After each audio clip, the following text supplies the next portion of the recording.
I remember first hearing about Allen Iverson, um, actually from a very negative news story. It was here in Virginia. He got involved in a bowling alley melee that was racially motivated. Supposedly someone, there was a bunch of white teenagers there, and it was Allen Iverson and his group, and they got into an altercation. And of course, the media wanted to portray Allen Iverson and his friends as the instigators, when apparently it was actually the other way around. And Allen Iverson was apparently like trying to be a peace negotiator, and supposedly, they tried to portray it as if he was a thug and and a brute and all this type of shit. And Allen Iverson was a young kid, man, who was athletically gifted, and he was going places, and they was trying to derail his fucking career already. And I remember our governor, the great governor, L. Douglas Wilder, to me the greatest governor in Virginia history. All right, fuck George Allen, racist piece of shit. Got a little inside story, man. When I was younger, I used to work as a contractor at a building downtown Richmond. I'm not gonna say which building, but I was a contractor. And this motherfucker, the former governor, right? He used to have a spittoon in his office, and he used to fucking spit tobacco into this spittoon. And there used to be all this fucking disgusting, like, dried up tobacco stains all over the floor and all over the platoon. I mean, it's just fucking disgusting, man. When I used to see him, the few times I used to see him, man, he used to just look at me like, fucking nigger. That's the same dude that called that Indian journalist that racial epithet about 10 years ago. He was running for re-election for Senate. So yeah, he was a racist piece of shit. But Douglas Wilder gave Allen Iverson a pardon, and Allen Iverson went on to star in Georgetown when he played in college, and then he was drafted in the '96 draft, which I now believe is the greatest overall draft in NBA history, just barely edging out the '84 draft. Even though the '84 draft had Hall of Famers like Michael Jordan and Hakeem Olajuwon and John Stockton and Charles Barkley. After you get past these great names, it tails off just a little bit, whereas the '96 draft may not have had quite the same level of Hall of Fame talent at the top. It stayed great throughout the entire, like, if you look all the way down, you see people that were picked like in the 30s and 40s that were still very good players, that good Hall of Fame, not Hall of Fame, excuse me, had very good careers. And while it can be said now that Kobe Bryant is the greatest of the '96 draft, at that time there was no question that Allen Iverson was the cream of the crop. And he was drafted by the Philadelphia 76ers, who were a horrible team. And when Allen Iverson first came to Philly, he played the point guard position because Philadelphia already had a shooting guard, Jerry Stackhouse, who was drafted the year prior in '95. And I remember Jerry, played for North Carolina, ran his mouth that he used to beat Michael one-on-one. And when they, Michael ever came to North Carolina, so he used to beat him one-on-one regularly. And then I remember in a regular season game in January '96, Jordan dropped 48 points in 3 quarters against Jerry Stackhouse. Made him look like a fucking fool. But you could see that wasn't going to work in Philly with two ball-dominant, high-volume scorers like Stackhouse and Allen Iverson. And it was a no-brainer because, Allen Iverson was the greater of the two as far as talent level is concerned. And I think, I'm trying to remember when was it? Was it after 2 seasons? can't remember whether it was after one season or 2 seasons. I think they played. Someone can correct me if I'm wrong, but I think they played 2 seasons together. 96, 96, 97, and 97, 98. I think they played 2 seasons together. Him and Jerry Stackhouse. But I know ultimately Jerry Stackhouse was traded, and that became Allen Iverson's team altogether. And he was moved to the shooting guard position. I remember also, man, that young Allen Iverson, man, the rookie, first couple of years, man. When we used to play, I'm talking about Chicago. When we used to play Chicago, he used to always outscore Michael. I mean, he always wanted to. He said later on that he looked forward to playing against the best players in the league because he wanted to go against the top guys. And he almost always outscored Jordan, man. And then he had that infamous fucking moment. Well, Michael had an infamous fucking moment. I mean,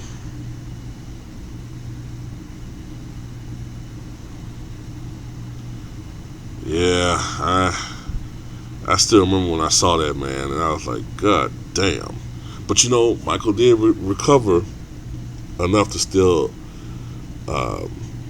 he still recovered enough to contest the shot. It just went in. But still, whatever, he still got it. He still got done, whatever. But one thing that kills me, man, is I gotta do this, man. I gotta do this. It really cracks me up when I hear a lot of these Stephen Curry fans say shit like, well, Curry got the greatest handles ever. Nigga, are you serious? I mean, I remember like back then we used to question like who had the better handles, Allen Iverson or Tim Hardaway. Like these were two crossover killers. Like Stephen Curry's crossover is basic compared to these two dudes, man. Did I see them say erroneous shit like, well, Stephen Curry is the first player since Michael Jordan to lead the NBA in points and steals. Did you gloss over Allen Iverson's career? Because if I'm not mistaken, Allen Iverson led the league in points and points and steals twice consecutively, and 3 times overall in steals per game. I think it was 3 straight seasons. And 11 out of his 14 seasons, Iverson averaged 2 steals or greater. So, what are you talking about? Talking like this is something never been done before. Are you fucking idiots? Damn. But even though Dennis Rodman had the tattoos, Iverson was the first guy to really usher in rap culture, street culture. He was the first guy to really bring that into the NBA. You had guys who sort of were starting to bring that in before Allen Iverson. Like I said, Dennis Rodman wore tattoos, but he was more, Motley Crue. He was more of a rocker type guy, which I have no problem with. But like some of the first guys you really saw that with was, Derek Coleman, maybe Larry Johnson. But the first guy to really change the cultural dynamic of the league was Allen Iverson. I mean, I'm gonna tell you something. Like to me, Allen Iverson over the past 20 years has had a greater cultural impact than Michael Jordan. Now, cultural, especially when it comes to the black community, because whereas Michael Jordan, when he first came in the league, yeah, he wore the gold chains. Yes, he wore the baggy shorts. But over time, Michael incorporated his brand. He refined the way he talked. He wore business suits. He projected a business-friendly image that he wanted to show as his image. Whether it's false or not, that's open to interpretation. Anecdotal evidence seems to suggest that was a very false image of him. Whereas Allen Iverson, everything was authentic with him. It was always like what you see is what you get. That was him. and he didn't change it.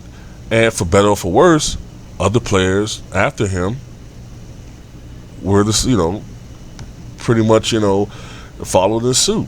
I remember, like, to me, man, like, my favorite era of the NBA was the late 90s, early 2000s. Not necessarily when it came to the game itself, because we lost so many different legends as far as retirement and whatnot.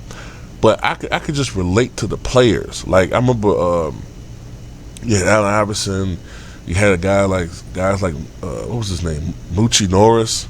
Like, I started seeing all these dudes with cornrows and afros and whatnot. And I remember hearing all those older dudes saying, "Oh, look how these guys look so unprofessional." No. I'm like, man, shut the fuck up.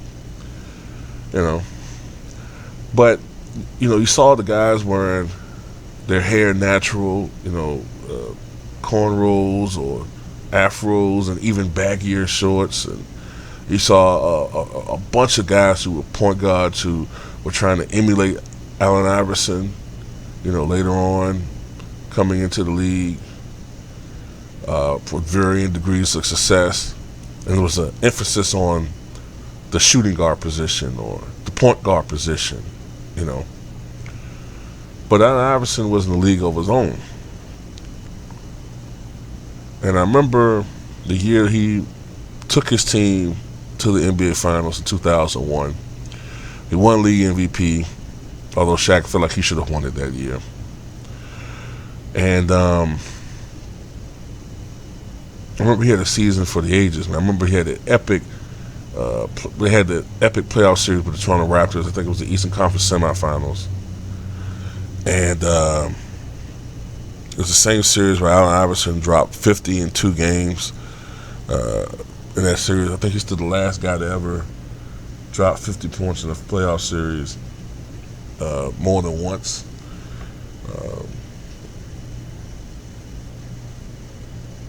And they went to the finals. They weren't able to beat that juggernaut Laker team from 2001. But at least they can say they're the only team to beat them during that entire playoff run. And, Allen Iverson never really had much postseason success. He never did. It can be vigorously argued. I mean, if people want to say that LeBron James don't have any help, Allen Iverson truly, in his prime, did not have help. I mean, I will defend that to the motherfucking grave.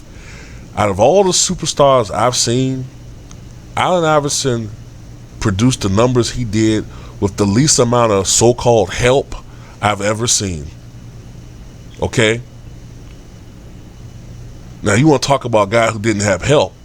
I challenge anyone to tell me and name a guy who had less help than Allen Iverson. Okay? Name one.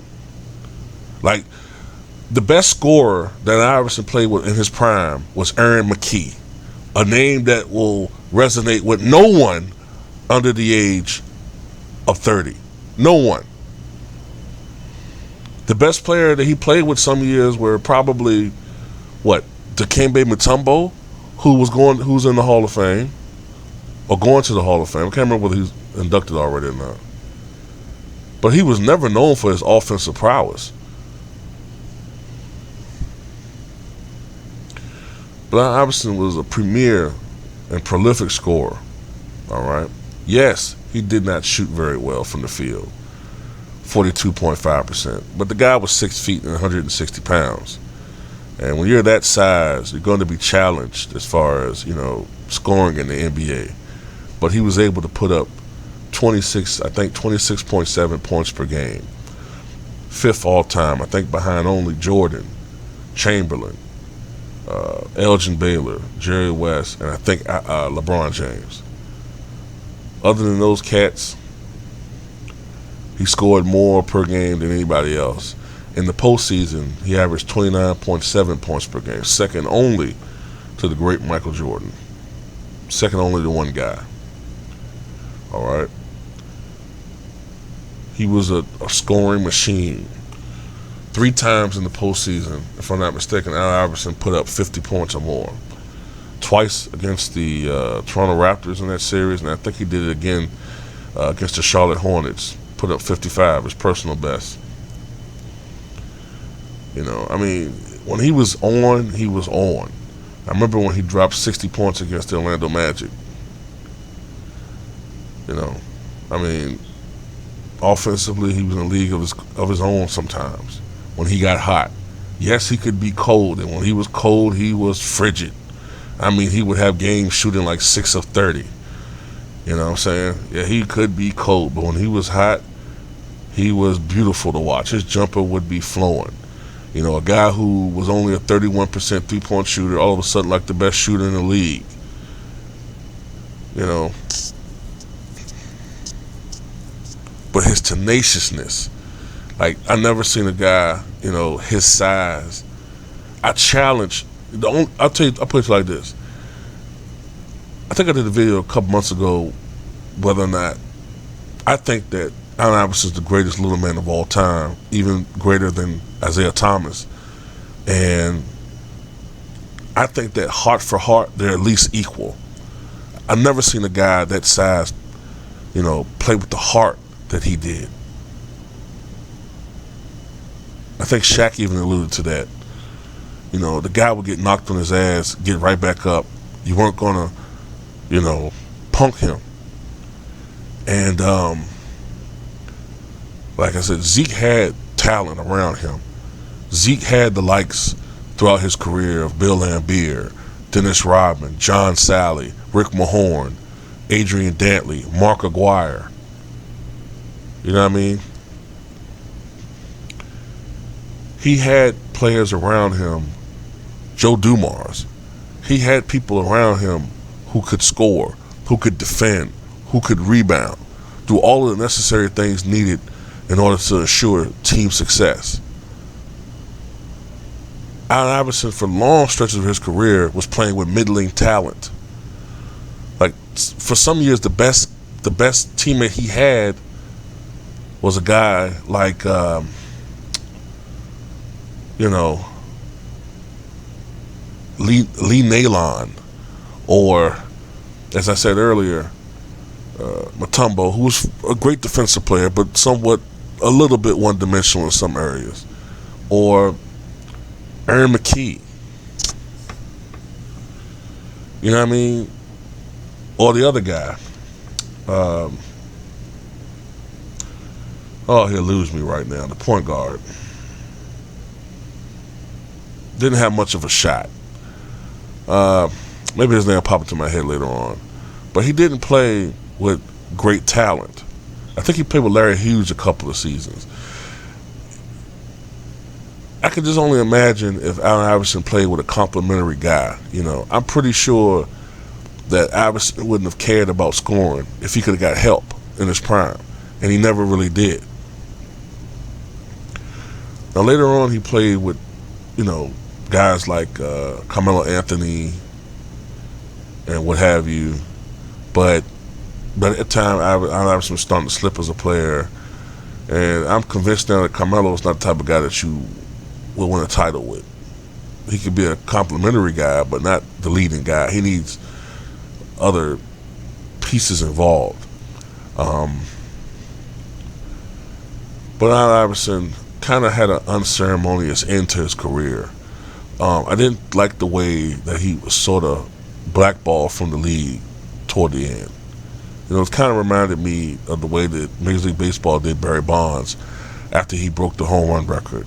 After Barry Bonds broke the home run record, it's like he was useless. They didn't need him anymore. Okay, we used you for the ratings bonanza that you were going to give us for the home run record, but after that, you're not needed anymore. So many teams, I think Bud Selig and Major League Baseball conspired to blackball Barry Bonds out the league, because there was a lot of speculation that he was going to join the New York Yankees. They didn't come through, and no one else showed any interest in him, which didn't make any fucking sense. But I think that happened to Allen Iverson. You know, so many years he played overseas in China, and you know, but fortunately, Basketball Hall of Fame, you know, looked at this man's body of work, saw his impact both on the court and off the court, and he will be formally inducted to the Hall of Fame this fall, the Basketball Hall of Fame.